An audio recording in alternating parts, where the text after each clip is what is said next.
Hello guys, welcome back everyone. तो ये जो स्क्रीन के ऊपर आप ये मोहतरमा देख रहे हैं, ये आपसे कह रही हैं क्या? ये आपसे कह रही हैं कि साइको प्रोफेसर चैनल को सब्सक्राइब कर दीजिए। Subscribe now. ठीक है। ओके, तो ये क्या बता रही हैं? आपको आपको बता रही हैं कि साइको प्रोफेसर को सब्सक्राइब कर दीजिए अगर अभी तक नहीं किया है तो।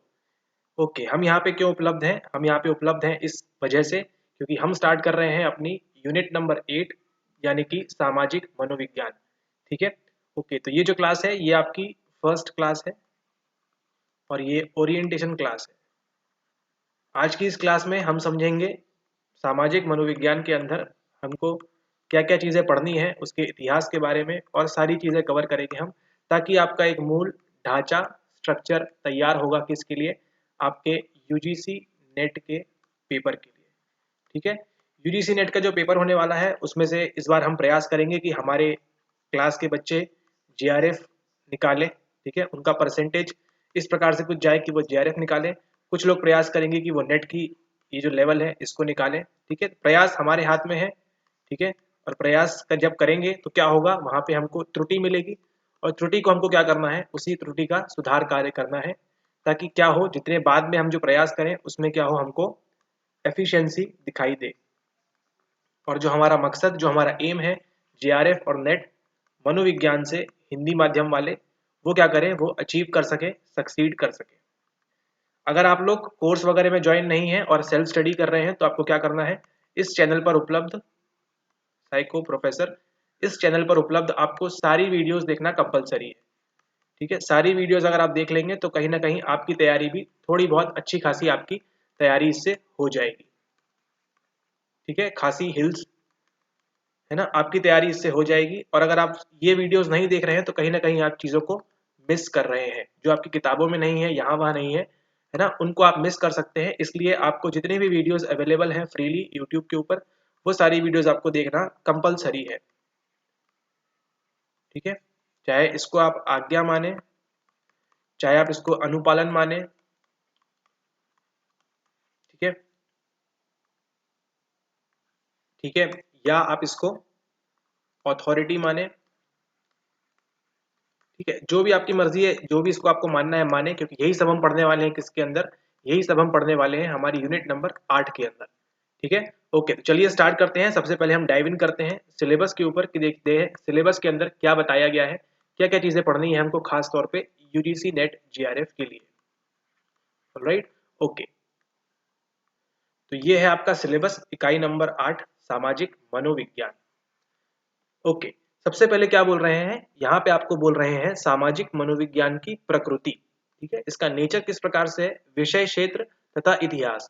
तो बात करेंगे हम आपकी जो सोशल साइकोलॉजी है, जो आपका सामाजिक मनोविज्ञान है, इसकी स्टार्ट कहाँ से हुई। ठीक है, इसकी बिगिनिंग कहाँ से हुई, उसकी हम बात करेंगे। ठीक है, तो लोग कहते हैं कि ये 1930 से शुरू हुआ, 1950 से शुरू हुआ, तो कहाँ से बेसिकली ये स्टार्ट हुआ, हम उसके बारे में देखेंगे। ठीक है, क्या ये सही में 1930 लुइंग जी के आने के बाद हुआ, या इसके पहले भी कोई लोग चीजें सामाजिक मनोविज्ञान के बारे में कार्य कर रहे थे। खैर, वो चीजें ऑफिशियली थी या नहीं ऑफिशियली थी, वो हमारा विषय नहीं है, लेकिन इस फील्ड के अंदर, सामाजिक मनोविज्ञान के अंदर कौन कौन मनोवैज्ञानिकों ने काम किया, उनकी क्या क्या सारी चीजें थी, वो सब हम इसके अंदर कवर करने वाले हैं। फिर हम देखेंगे यहाँ पे ट्रेडिशनल सैद्धांतिक दृष्टिकोण। ठीक है, ये जो क्षेत्र का सिद्धांत है, ये क्या कहता है। ठीक है, इसके बारे में बात करेंगे। फिर हमको देखना है संज्ञानात्मक विसंगतता। ठीक है, ये क्यों अकर होती है, इसके दो कारक हैं, है ना, क्यों होता है, किस वजह से होता है, ये कब आया, ये आया आपका 1950 के आसपास, है ना, एग्जैक्ट डेट बताएंगे आपको। फिर हम बात करेंगे समाज जैविकी की 57। फिर यहाँ पे मनोगतिक उपागम क्या है, साइकोडायनामिक अप्रोच क्या है, और यहाँ पे आपका सामाजिक संज्ञान क्या है। ठीक है, आपका जो है सोशल कॉग्निशन। एक कॉग्निशन काम करता है आपका कहाँ पे, एक काम करता है आपके पर्सनल लेवल के ऊपर, है ना, आपके वैयक्तिक लेवल के ऊपर एक काम करता है, वैयक्तिक स्तर के ऊपर, जो क्या है, आप अपने लिए चीजों को काम करते हैं, अपने संज्ञान से अपने बारे में क्या बनाते हैं, आप धारणा बनाते हैं, अपना अलग प्रत्यक्षण बनाते हैं। वो सारी चीजें आप जो करते हैं वो सब करते हैं आप वैयक्तिक लेवल पे, पर्सनल लेवल के ऊपर। लेकिन यहाँ हमको बात किसकी करनी है, हमको बात करनी है सामाजिक संज्ञान के ऊपर, यानी कि सोशल कॉग्निशन, वो क्या होता है उसके अंदर भी हम देखेंगे। फिर हमको क्या पढ़ना है इसमें, हमको पढ़ना है सामाजिक प्रत्यक्षण। ठीक है, ये क्या हो गया आपका सोशल परसेप्शन, आप कैसे चीजों को परसीव कर रहे हैं वो बारे में, और आपका नेट से सवाल यहाँ से उठाता ही उठाता है। ठीक है। ओके, संप्रेषण हमको बात करनी है आपके कम्युनिकेशन के बारे में। आप पर्सन एक हैं, आप इस दुनिया पे अकेले नहीं रह सकते, ठीक है। आपके साथ और भी 2 4 10 लोग और भी करोड़ों लोग, 150 करोड़ लोग हैं भारत में, है ना। तो समाज काफी बढ़ गया है। तो हम बात करेंगे उसके लिए क्या जरूरी है, कम्युनिकेशन, संप्रेषण की आवश्यकता वहां पे होती है। उसके बाद आप जरूरत होती है आपको वहां पे गुणारोपण की। बात करेंगे गुणारोपण की, यानी कि आपका जो एट्रीब्यूट है, इसके अंदर भी अलग अलग थ्योरीज, अलग अलग चीजें हैं, उसको भी कवर करेंगे हम।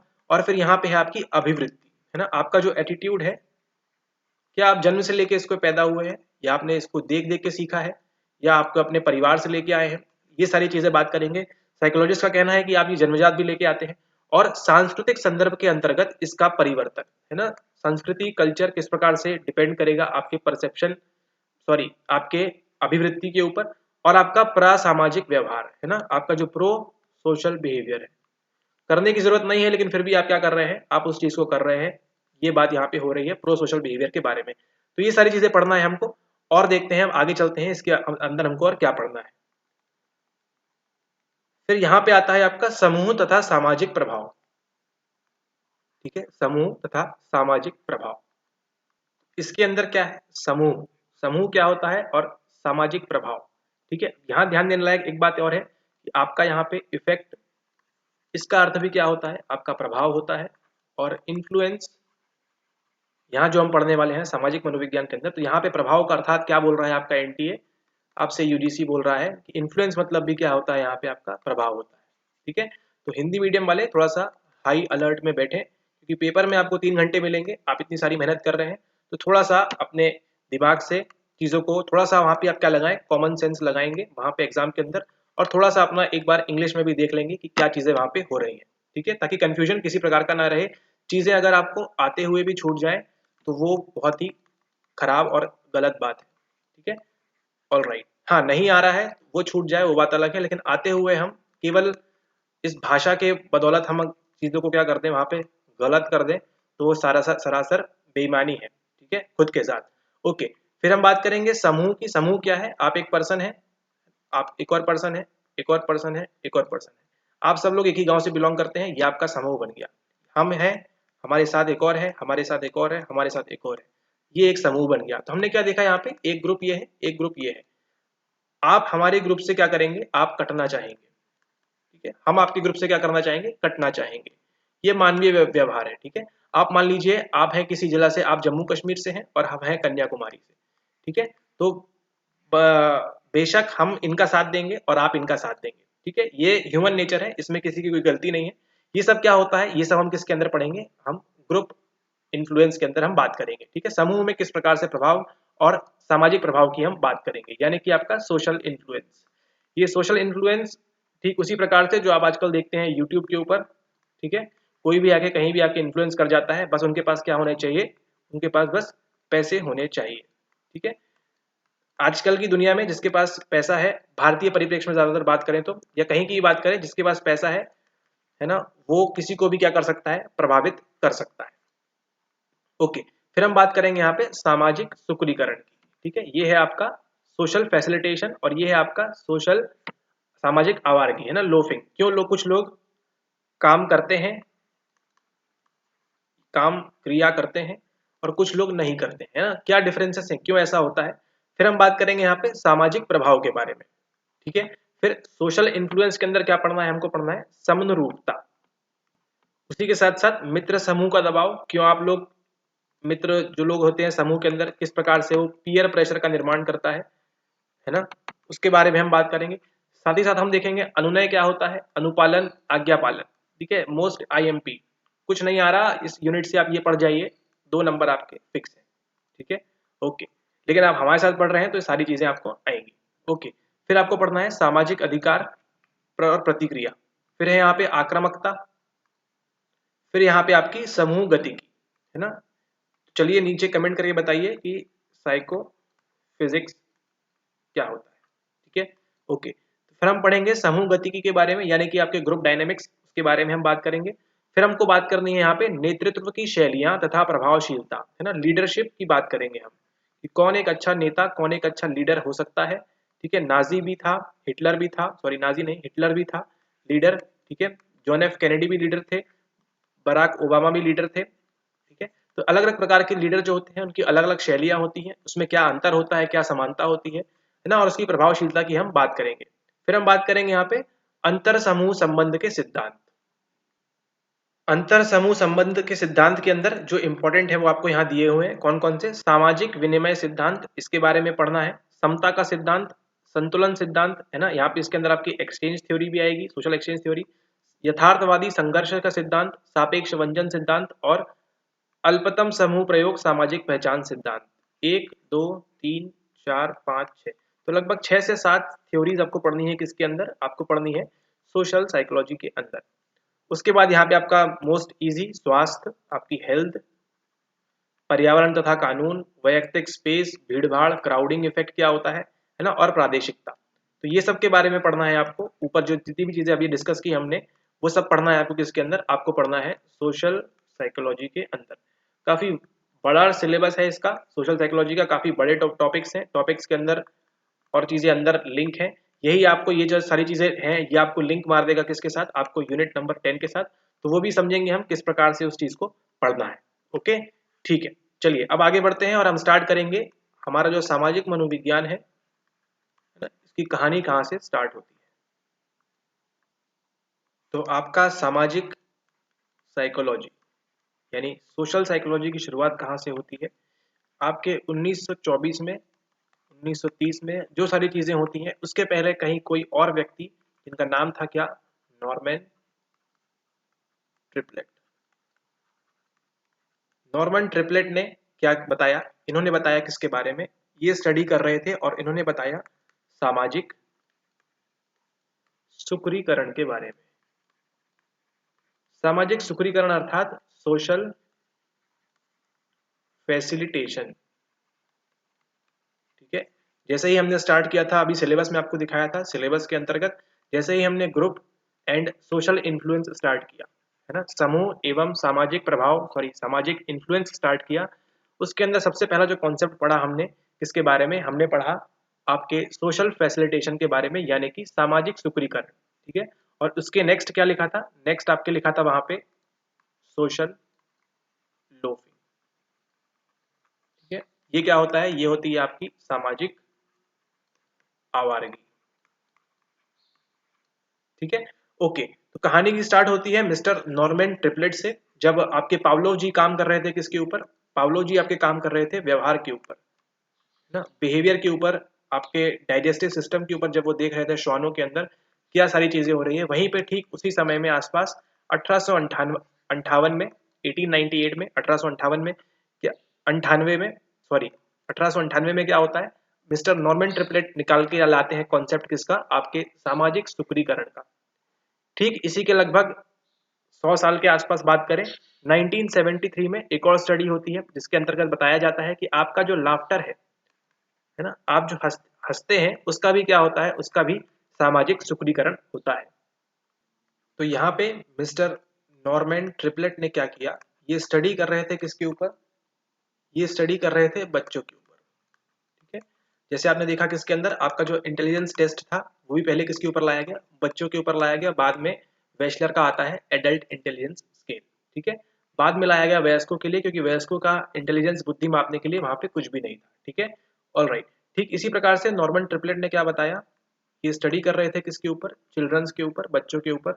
और उन्होंने देखा कि इन्होंने दिया बच्चों को टास्क। ठीक है, टास्क देने के बाद उन्होंने क्या किया? वहां पे कराया कंपटीशन। तो अंत में उन्होंने रिजल्ट में ये पाया कि जब वो कॉम्पीट कर रहे थे है ना, जब वो किसी प्रतियोगिता का हिस्सा थे है ना, तो उनका परफॉर्मेंस क्या देखा गया? उनका परफॉर्मेंस वहां पे हाई देखा गया। इसी से हमको मतलब है। ठीक है, बाकी उन्होंने क्या किया उससे मतलब नहीं, मतलब हमको इससे है कि उनका परफॉर्मेंस जब वो कम्पीट कर रहे थे तो क्या देखा गया? उनका परफॉर्मेंस इंक्रीज हुआ। ठीक है, ठीक है, फिर बाद में इसी को जाके नॉर्मन ट्रिपलेट ने क्या बोला? इन्होंने बोला आपके सोशल फैसिलिटेशन में, सुकुरीकरण के अंदर जो दूसरों का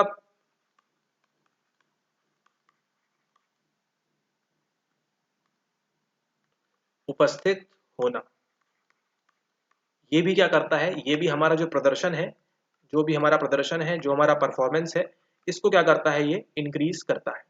ठीक है, वो जो एक साइकिल वाला क्वेश्चन आया था आपके यूजीसी नेट में, वो यहीं से लिया गया था, मिस्टर नॉर्मन ट्रिपलेट वाला। ठीक है, तो दूसरे के उपस्थित होने का, और मान लीजिए वहां पे अगर कोई नॉन कॉम्पिटिशन है, कोई कंपटीशन नहीं है, वहां पे कोई भी प्रतियोगिता नहीं है, फिर भी क्या होता है, दूसरों को देखने का, दूसरों का उपस्थित होने का क्या होता है, हम पे प्रभाव पड़ता है, और सोशल फैसिलिटेशन उसे हम कहेंगे। ठीक है, सामाजिक सुदृढ़ीकरण कि दूसरों के उपस्थित होने से हमारे प्रदर्शन में क्या होता है, वहां पे हमको सुधार मिलता है।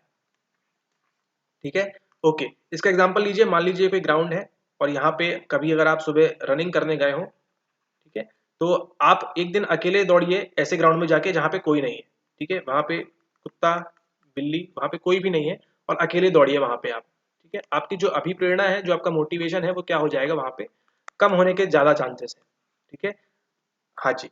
और मान लीजिए आप किसी ऐसे ग्राउंड में गए हैं जहाँ पे बहुत भीड़ भाड़ है। ठीक है, आप अपने से यहाँ पे आप दौड़ रहे हैं, ठीक है, इस ट्रैक के ऊपर और भी कई सारे लोग यहाँ पे अलग अलग, है ना, बच्चे पुरुष महिलाएं जो भी हैं, अलग अलग प्रकार से सब खेल कूद कर रहे हैं, दौड़ रहे हैं। आप दौड़ रहे हैं, आप पहले दिन आए हैं, और आप अपने से अच्छे लोगों को भी देख रहे हैं और अपने से खराब लोगों को भी देख रहे हैं। ठीक है, खराब को छोड़िए, अच्छे से मतलब है कि जो आपसे ज्यादा अच्छा कर रहे हैं, या फिजिक वाइज, या जो भी आपकी ओन थिंकिंग है, उस हिसाब से जो आपको अच्छा लगता है, तो आपका क्या होगा, वहां पे परफॉर्मेंस इंक्रीज होगा, है ना। आप दूसरों को देखेंगे वहां पे 4 राउंड लगाते हुए, तो आप भी एक राउंड ना रुक के एटलीस्ट 2 राउंड लगाएंगे। इसका मतलब कोई आपको आके तो बोल नहीं रहा है कि आप क्या करिए, 2 राउंड दौड़िए या 4 राउंड दौड़िए, लेकिन फिर भी आपका क्या हो रहा है, वहां पे आपका सामाजिक सुकृीकरण हो रहा है।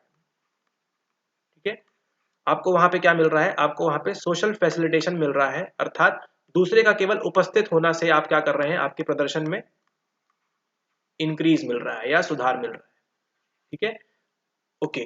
ठीक इसी प्रकार 1973 में मिस्टर ए जे चैपमैन, ठीक है, जो आपकी इंदिरा गांधी सरकार थी उसके आसपास, ए जे चैपमैन जी क्या बात करते हैं कि आपका जो लाफ्टर है, ये सब नाम ध्यान रखिएगा, नोट करिएगा, कभी भी कुछ भी पूछ सकता है ना। ओके, ये और ये केवल आपकी बेसिक ओरिएंटेशन क्लास है, इसका भी आप ध्यान रखें। ठीक है, ओके। तो इन्होंने क्या बताया कि आपकी जो हंसी है, इसका भी क्या होता है, सोशल फैसिलिटेशन होता है।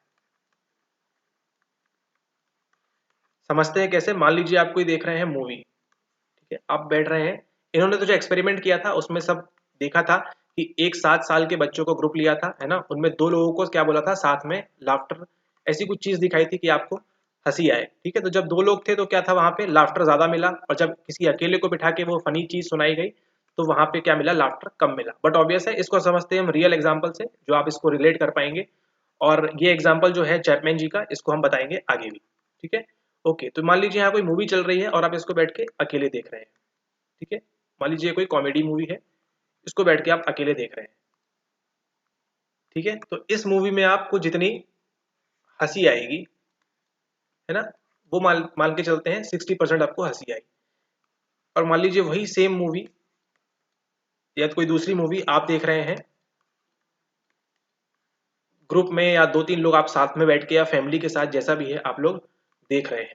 ठीक है, तो यहाँ भी कॉमेडी मूवी है, मान के चलिए यहाँ पे क्या मिलेगा आपको, 80-85% इस प्रकार से आपके हंसी में क्या मिलेगा, आपके हास्य में क्या मिलेगा, वहां पे आपको इंक्रीज मिलेगा,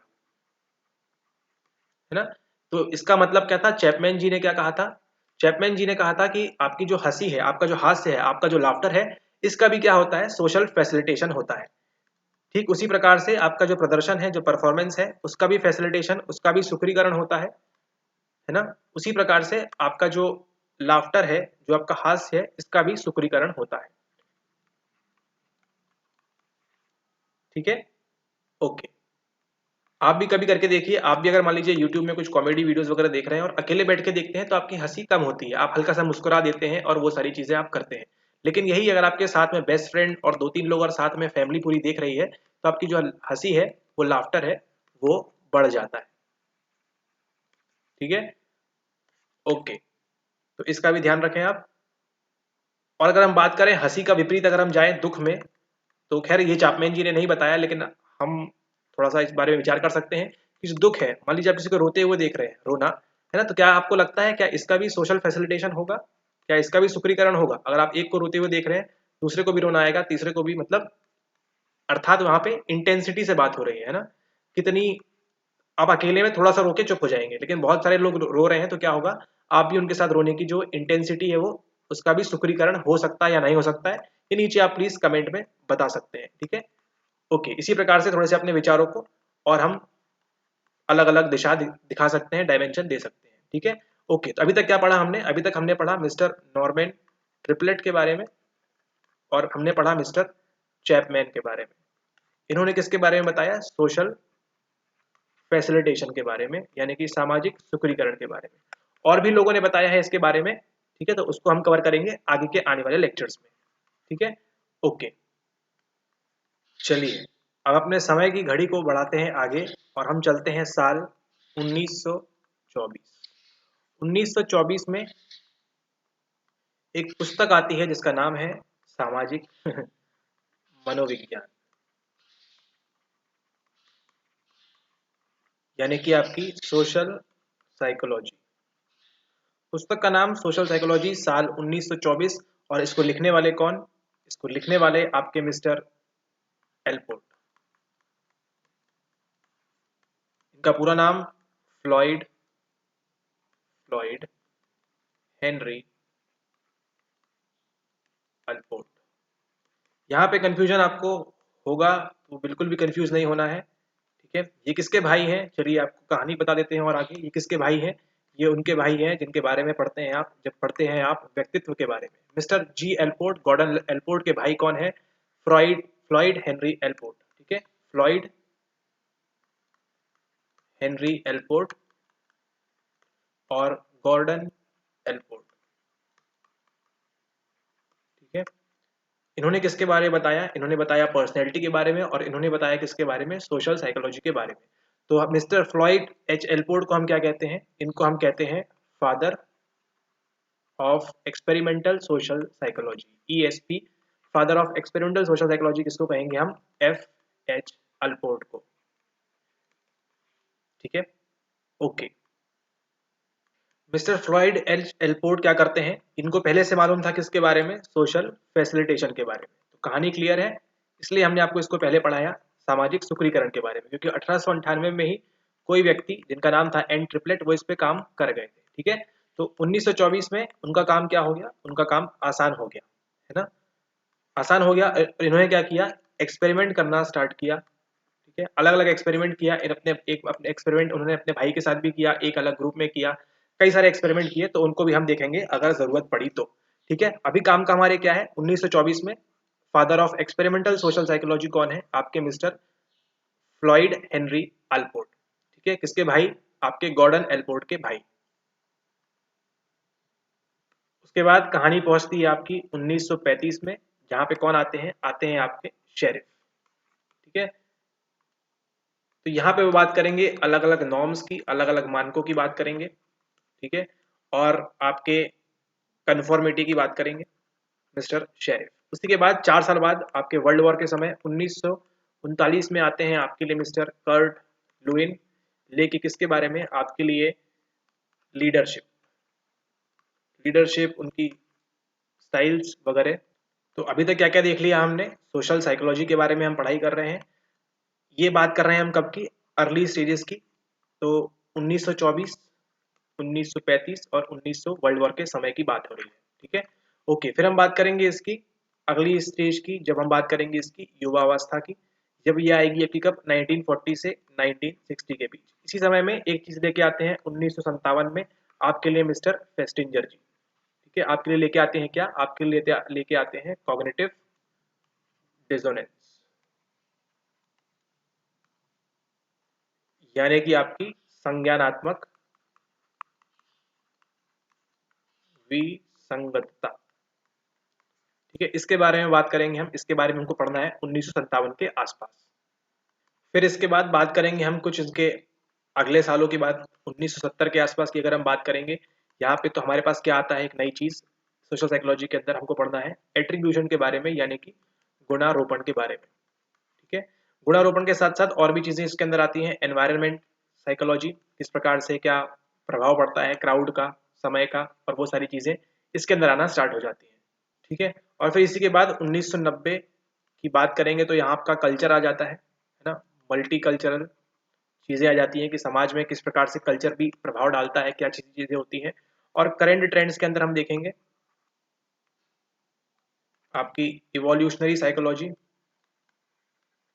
किस प्रकार से कार्य कर रहा है, किस प्रकार से हमारा इवोल्यूशन हुआ है, वो सारी चीज़ें चल रही हैं आपके करंट ट्रेंड के अंदर। और उसी के साथ साथ आपको पढ़ना है न्यूरो कॉग्निटिव साइंस भी चल रहा है अभी, है ना। तो वो भी किस चीज़ से प्रभाव डालती है हमारे सोशल बिहेवियर के ऊपर, एंड सारी चीज़ें पूरे आपके समाज से संबंधित। ठीक है, तो ये थी आपकी पूरी कंप्लीट टाइमलाइन, किस प्रकार से आपका हिस्ट्री थी आपकी साइकोलॉजी के बारे में, सॉरी आपकी सोशल साइकोलॉजी के बारे में।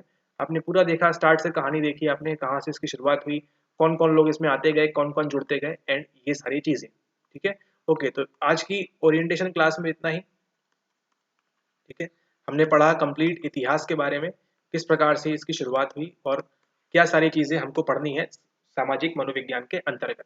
तो जो जो थ्योरीज के नाम आए हैं उनको हम कवर करेंगे और डिटेल में, और चीज़ों को पढ़ेंगे, और साथ ही साथ जो PYQ सवाल आए हैं, क्या क्या चीज़ें मेनली पूछी जाती हैं, उन सब को हम डिस्कस करेंगे आगे की क्लासेस के अंदर। Alright, okay, so thanks for watching the video. I hope आपको ये वीडियो अच्छा लगा हो, काफ़ी सारी चीज़ें आपको नॉलेजेबल मिली है तो प्लीज़ एक लाइक कर दीजिए, नहीं मिली है तो बता दीजिए सर कि इसमें कुछ नॉलेज वाली चीज़ आपको नहीं मिली। ठीक है, एंड कमेंट कर दीजिए कुछ अगर आपको डाउट है इतनी सब बातों में, या कुछ चीज़ें आपको कंफ्यूजिंग लग रही हैं तो। एंड लाइक तो कर ही दिया होगा अभी तक आपने, और पहली बार आए हैं तो सब्सक्राइब भी कर लीजिए। जैसे वो स्टार्टिंग में लड़की आपको इन्फ्लुएंस कर रही थी, वो भी एक सामाजिक प्रभाव था। ठीक है, और बस, thank you. No promotion, thank you.